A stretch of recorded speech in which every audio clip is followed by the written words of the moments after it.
Today, we are beginning a sermon series on a book called Seculosity, written by David Zoll. You'll see the date. It's kind of interesting, 2019. It's actually fun to read something that's not affected by the pandemic or refers to it in any way. That was kind of refreshing.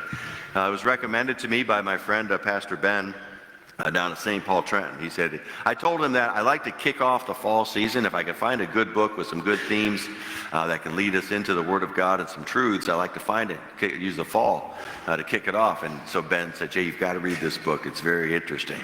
And the name of the book there, the byline is How Career, Parenting, Technology, Food, Politics, and Romance, and that's not an exhaustive list, there are more, became our new religion, and what to do about it. There's the key phrase, became our new religion. The author introduces us to a phrase that he'll return to time and time again. It's called replacement religion. See, we tend to think that maybe people have set God aside completely. That means they've set religion aside completely. Well, that's not exactly the case. The religious impulse is easier to rebrand than extinguish. This runs counter to popular perception.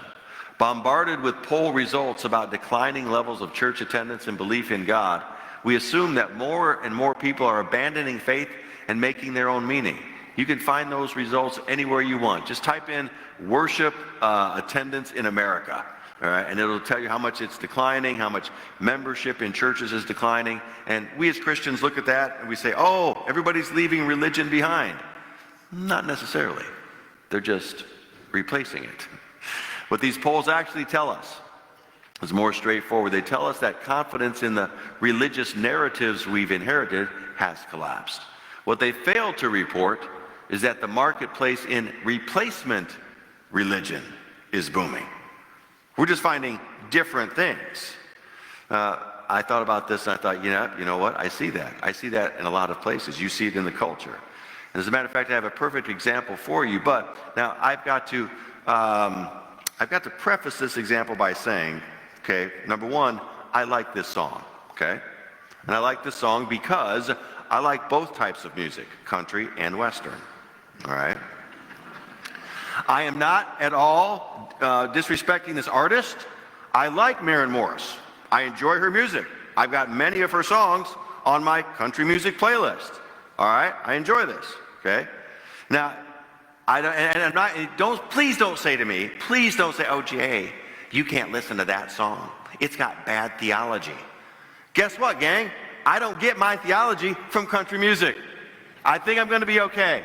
That's like being upset about the sushi was bad at the gas station. Don't get gas station sushi, all right? So it's just one of my pet peeves. Just hate it. Jay, you can't listen to Led Zeppelin. They're satanic. Guess what? Guess who doesn't define satanic for me? Rock bands. I'm going to listen to Zeppelin. I like Zeppelin. Anyway, so I like the song. I'm not commenting on the artist at all. I just thought it's interesting how this concept of replacement religion is actually everywhere. She says she finds fulfillment listening to music in her car. That's basically it. I find holy redemption when I put this car in drive, roll the windows down and turn up the dial. Can I get an hallelujah? Can I get an amen? Miss Morris is obviously not Lutheran. No, you can't. You can sit there and mind your own business. Feels like the Holy Ghost running through you when I play the Highway FM. I find my soul revival singing every single verse. Yeah, I guess that's my church. See, replacement religion. Again, I like the song. I'm just pointing out how prevalent this is. But this is the line that really jumps out at me. When Hank brings a sermon and Cash leads the choir, I don't know if that's Hank Sr. or Hank Jr., it gets my cold heart burning, hotter than a ring of fire. When this wonderful world gets heavy and I need to find my escape, I just keep the wheels rolling, radio scrolling until my sins are washed away. When this wonderful world gets heavy and I need to find my escape, when things become too much, when I need comfort, when I need consolation, when I need inspiration, what do I look to? Replacement religion. Yeah, as this here all says, we have to remember, religion is still around. He just calls it small r religion. meaning, these things that he's identified that people try to find meaning in, as opposed to like capital R religion. Capital R religion is Christianity, Judaism, Buddhism, and that kind of a thing. Small R religion is when we replace it. And religion is still out there. It's still out there, and it's what we lean on to tell us we're okay, that our lives matter. Another name for all the ladders we spend our days climbing toward a dream of wholeness. I read that, and I thought, wow, where have I heard that before? No offense to either Miss Morris or the author David Zoll, but they're kind of plagiarist. They kind of stole a 500-year-old idea. Because I said, where have I read that before? It's like, oh yeah, I read it in Martin Luther's Large Catechism, written 500 years ago, when he talks about what it means to have a God. Thou shalt have no other gods before me. What does that mean? It means this. God is saying to you and me, you are to regard me alone as your God. What does this mean? You shall have no other gods before me. How am I understand it? Well, let's ask another question. What does it mean to have a God? What is it to have? What is one's God? The answer is this. To whatever we look for in any good thing and for refuge in every need, that is what is meant by God. To have a God is nothing more than to trust and believe in him from the heart.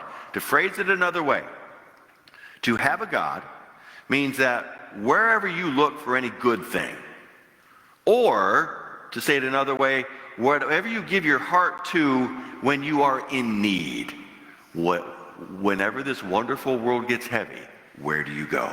Whatever the answer is, that's your God. He says it in this way. The meaning of the commandment is, God is saying to us, see to it that you let me alone be your God and never look about for another. In other words, look to me for any good thing that you lack. Come to me for it. And whenever you suffer misfortune and distress, reach out to me and hold on to me. I and I alone will satisfy your need and help you in every trouble. Now, what's the difference between Luther saying that 500 years ago and author David Zoll saying it today? The difference is pretty simple. 500 years ago, everybody knew that God still existed. The majority of the people still knew that God was there. It's just if they chose to worship money, they knew they were ignoring God. But he was still in the room. He was still in the picture. Today, God has been asked to leave. And he's not in the room. He's not in the picture. The 20-year-old who denies the existence of God does so because he's been told that by his 40-year-old father. And that's been affirmed by his 60-year-old grandfather. Gang, our culture is now reaping the benefits of generation after generation after generation asking God to leave. And that has created a particular situation. You see, as I was telling the kids, we were created to reach out for God. You can ask God to leave. That doesn't change how he made us. And he created our spirit to reach out and cry for him and him alone. Psalm 84, my heart and flesh cry out for the living God. My soul thirsts for God, for the living God. Can you imagine a society? How healthy would this society be? Okay. Physically, God created us to breathe air and drink water, right? So imagine a society that, kind of collectively says, gang, we've got a better idea. We're going to breathe water and drink air. Would that society be okay physically? No. Our society, perhaps now more than ever, has basically said, God doesn't exist. But guess what, gang? All that doesn't create a vacuum. Things are going to come in and fill up the place where God used to be. And that soul is going to reach out. That heart is going to cry out for meaning, fulfillment, and try to find joy and happiness somewhere. And if God has been asked to leave, then where are you going to find it? That's kind of the point of David Zoll's book. And he does come up with a word to define that. Seculosity, and yes, it is a made-up word. Right? It's a made-up word. And the point here is this. In Luther's day, if you were secular, that means you were just focused on the things of this world. If you were religious, you were focused on the things of God. And there was a very clear wall defining the two. All right? There's dividing the two. If you're secular, you weren't religious. Zoll's point is now that we've taken God out, but the Spirit still cries out for something. The secular is finding its meaning in these things and attaching religious means to it. And it's kind of an interesting thing because of the domino effect that it creates. What I'm proposing is a fresh term, seculosity. I'm using it as a catch-all for religiosity that's directed horizontally rather than vertically, at earthly rather than heavenly objects. And just in the same way, instead of people trying to find their value and their meaning in what they were created to do, like I was telling the kids, they were created to praise God. That's why the kids sing so great, because they're fulfilling their creation. But when you take God out of it, now all of a sudden you're trying to find things and use things that don't work. Because these small r religions, they will fail you, and they'll fail every time. I wish I had $1 for every guy, my age maybe a little bit younger, what they used to call a midlife crisis, right? They're trying to find meaning and fulfillment. And they say to themselves, you know what I'm going to do? I'm going to get fit. I'm going to get in great shape. So they join a gym and they buy a treadmill. Well, a year later, that doesn't work. So then the treadmill becomes the clothes hanger, all right? And say, I got to try something else. You know what I'm going to do? I'm going to make the world's greatest brisket. And so they buy a smoker, right? And they try to find fulfillment there. That doesn't work. What do they do next? Who knows? I just wish I had $1 for every middle-aged man who basically has, in their basement, a treadmill with clothes on it, on their deck, a smoker that they haven't used in 2 years, and on their dining room table, a half-done model airplane. If I had $1 for every one of those guys, I'd be a millionaire. Because small r religion stuff doesn't work. It will always let you down. But here's the bigger thing, guys. When you lose God, okay, you lose love, mercy, and forgiveness. And when you have that, you have these small r religion things, but you've got all the ritual of religion, but none of the grace, none of the mercy. And so we got everything that's bad about religion. Hypocritical attitudes, judgmental attitudes, finger pointing. And you know what that creates? Anger and frustration. Have you looked around in our culture today? Do people just seem to be angrier? Do they seem to be less able just to deal with simple stuff that you should be able to deal with? Why is that? Maybe it's because we've lost the mercy, the grace, and the forgiveness. Because we took God out of the room, but we're still doing religious stuff. We just call it differently. And as a result, people get mean. I love this quote. People who think they are good are usually pretty mean. They feel good about being mean.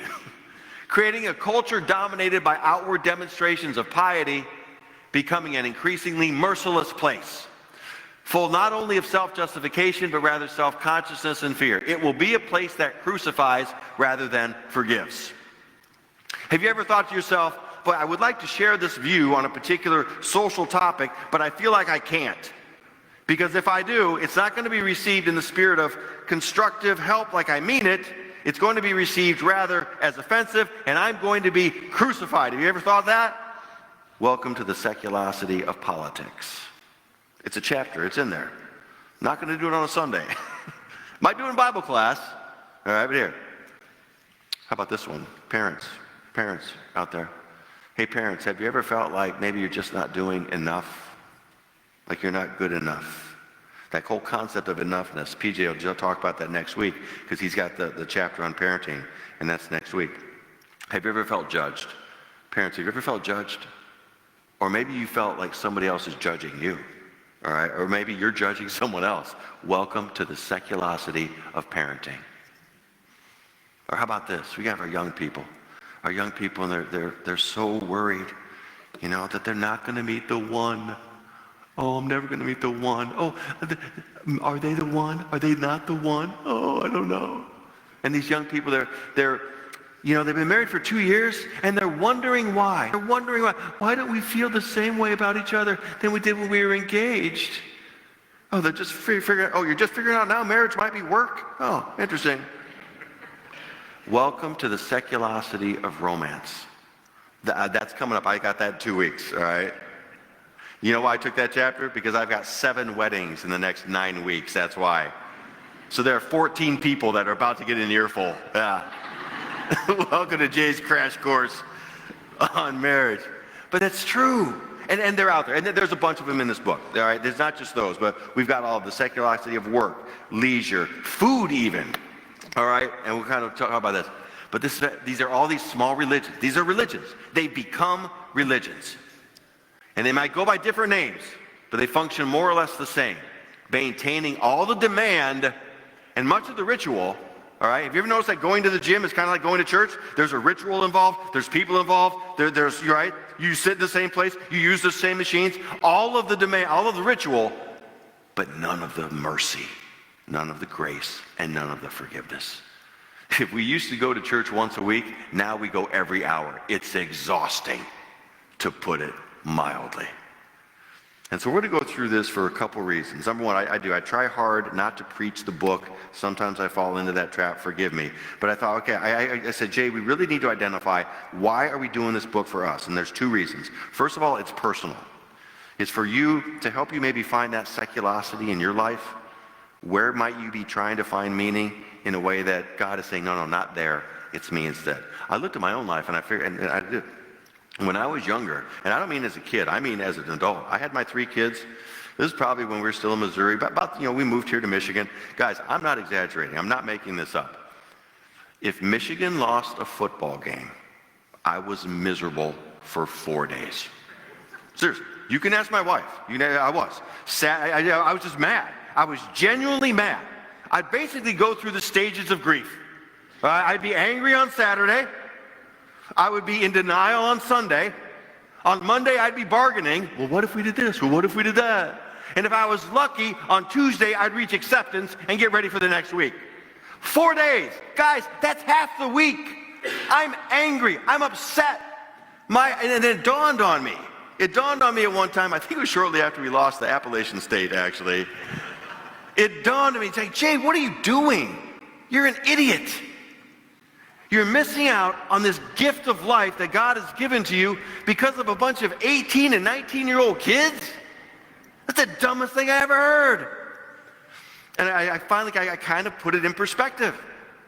And it helped. Remember a few years ago, it didn't help that we were terrible. It helps now that we're better. But anyway, remember a few years ago, we just got killed by Indiana?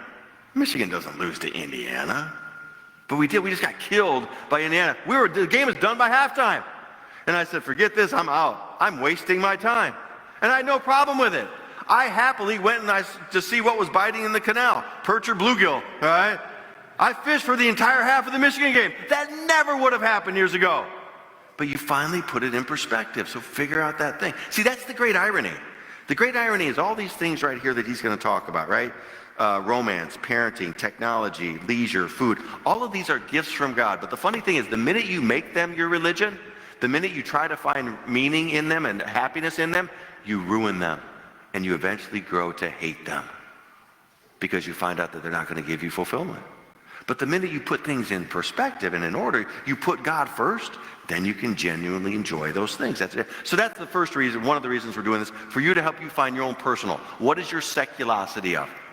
But the bigger step then, too, is for us as a church, is to remember this. Churches have been created for a reason, and sometimes we have to remind ourselves of that reason. And guys, I got news for you. Don't take this the wrong way. Church was not created for you. God did not create church for you to feel better about yourself. Church was created for God to reveal himself to the world. Because remember what I said before? My heart and flesh cry out for you, the living God. Guys, souls are going to cry out. And for us to really make a difference in the place where we live, for us to truly be, as Jesus said, salt and light, we've got to step up our commitment to the church. I have heard people say, well, I'm a Christian. As a Christian, I don't need the church. And I want to say to that person, you're an idiot. Because while that's true, okay, guess what? The church doesn't need you, okay, to feel better about yourself by being here. What the church needs is to be the place where when that soul cries out, we're here as a place where God is. God is in his church.